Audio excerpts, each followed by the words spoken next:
Hello, I am José Castro. I'm a translator, proofreader, and copywriter, and I live in Madrid, in Spain. And today I'm going to give you some YAP tips. And since most of the things I'm going to suggest in this video imply typing, this time you won't see my face. So I'm going to turn this camera around and you will hear my voice, but you will see my monitor and all the things I do while I type. Okay, so let's begin. Okay, so here you have my screen. Just as a disclaimer, I have to say that most of the tips and apps I will be recommended are intended for Windows computers. I'm sorry, but statistically there are more Windows users than Mac users. But anyway, if you find any of these apps or suggestions handy and you have a Macintosh computer, try Googling the name of the app or the name of the resource and adding for Mac, because sometimes you will find similar applications that will run smoothly in a Macintosh computer. Okay, let's begin. So first of all, if you have Windows, and feel free to pause this video anytime to take notes or to read what is on the screen, the first thing you have to master is the Windows key. It's a really handy key, and it's there for us to use it. As you can see here, there are many combinations you can use, and they are really practical for a translator or a proofreader. For instance, if you combine the Windows key with the arrow keys, you can smoothly move windows around. For instance, if I go to my Word and I'm working here doing a translation, but at the same time I want to see the original document, or I want to see a glossary or check documentation within a website, I can press Windows arrow key to the left and then choose my glossary or my website and press Windows right arrow key. This way, with the left and the right arrow keys, Windows will split the screen in two perfect halves.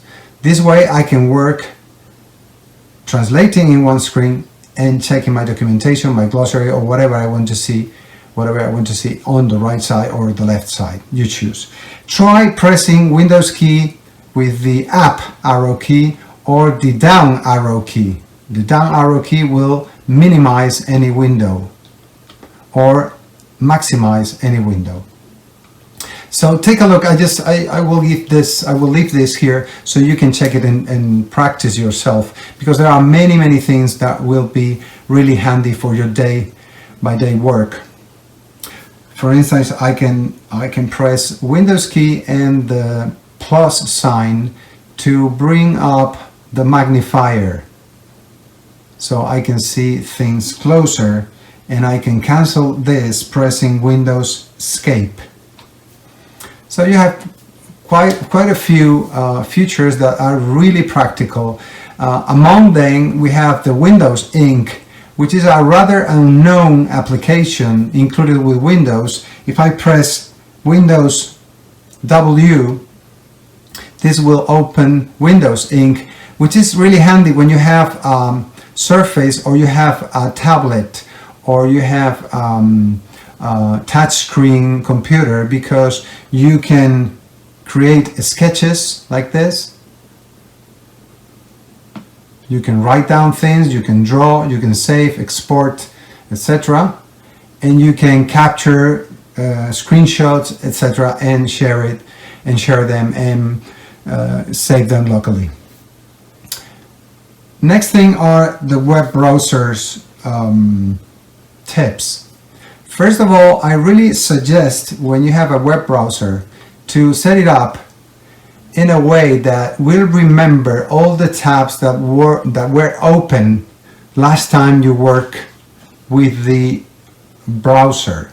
For instance, sometimes I'm working and I'm checking many websites at the same time, because I'm looking up terms in dictionaries, and I want to wake up tomorrow and resume my work at the very same point. So I need to open the very same pages again. In order to prevent opening them again, set up your Chrome navigator like this, go into settings, and then go to this feature here where it says okay, on startup, continue where you left off. So mark that radio button, so this way Chrome will open the tabs that were open last time you were working with it. This is really practical. I don't want to start from the draft. I don't want to start with a blank new tab every time, but I want to be able to access all the tabs I was checking the last time I was working with Chrome.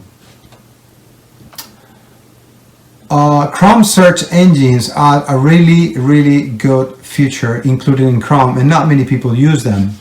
For instance, if I check the Cambridge dictionary frequently, I can save a lot of clicks and typing if I set up a search engine within Chrome. How do I do this? Okay, let's say the dictionary, but this could be applied to anything with a search box. Remember, anything, not just dictionaries. It can be newspapers, it can be databases, anything with a search engine. So let's make any search. I'm going to search for the word hand. Okay, so I search, I click, and then what I get is search syntax right here, up here. Let me magnify it for you. Let me zoom in. Okay, what I get is this. I get a URL with a search syntax. It says I search the English into Spanish dictionary and I search for the word hand. So I want to copy this, all this. I copy, I press Ctrl C, and now I right click in this area here in the address box, and I choose Edit Search Engines. Now here, this is the place where I manage the search engines. I go to this area here where it says Other Search Engines, and I click Add. I have to set up a name for this search engine. I'm going to call it Cambridge, of course. Cambridge. Let's say NS. And I have to set up a keyword. The keyword is the word I'm going to write every time I want to look up a word in Cambridge dictionary. So the easiest way is to use just one letter. For instance, C for Cambridge. And then I have to paste my URL here, but I'm going to replace the word hand with %S as indicated here. Let me zoom in. Okay, in fact it recommends here, okay, URL with %S in place of query. So I paste it, and instead of hand I used %S. Now everything is done. I click Add, and from now on, every time I open my browser and I go to the address box up there and I write the letter C and I press space, I will access directly to the Cambridge dictionary. So I can put any word, for instance, clock. I press enter and I go directly to the Cambridge dictionary. So I save a lot of typing, I save a lot of clicking, and I can be more productive. The other thing I want to suggest is Wolfram Alpha. Wolfram Alpha is let's say it's a kind of a computational intelligence. That's what he says. It's kind of a mathematical or statistical Google. So the good thing about Wolfram Alpha is it recognizes natural language. So I can search for really complicated things. For instance, I can ask Wolfram Alpha, what was the temperature in Paris the day Justin Bieber was born? So Wolfram Alpha will analyze my sentence in a semantic way, and it will deduce that I'm meaning Paris, France. I'm meaning Justin Bieber date of birth, which was the 1st of March of 1994, and it will give you the average temperature in Paris that day and even the precipitation level. So in Paris in 1994, in March, it was 5 degrees. But Wolfram Alpha can do a lot of things. I can ask for things like orange versus apple, and it will give me all the nutritional information about oranges and apples, so I can compare it, which is rather amazing.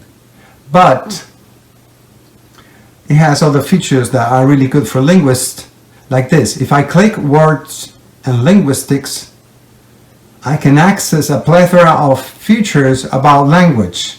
I can search anagrams. I can even know how many words are in a 500 pages document, or how many pages will take to type 35,000 words in Finnish, for instance, and how long it will take. So if I click this, I will get that